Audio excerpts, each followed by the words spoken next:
आज आम करने को जाऊे चिल्ला। एटा होची बिरी अरुआ चाउलर पेस्ट जो थी आम लुण सब गोले देचु।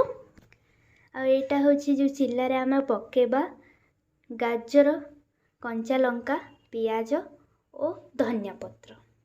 तावा गरम तो एबे मध्य तावा गरम हो जाइए सेठी आम गोटे चामच तेल पकेदबा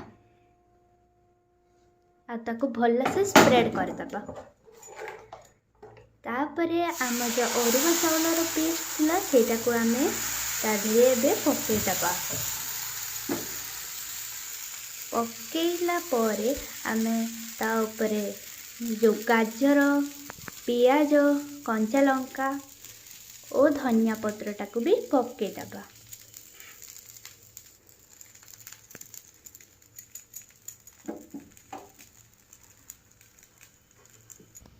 एबे ताकू आमे गैस रो फ्लेम टाकू सिम करदबा आउ ताकू घोड़े दबा।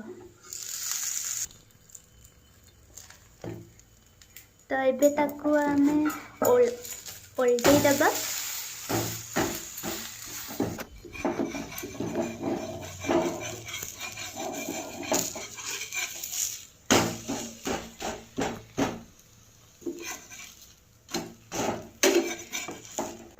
तो सांग मैंने देखंतु प्रस्तुत हो गला आमर हेल्दी चिल्ला। आ ता संगरे आम सेजवान चटनीटा खाइबू।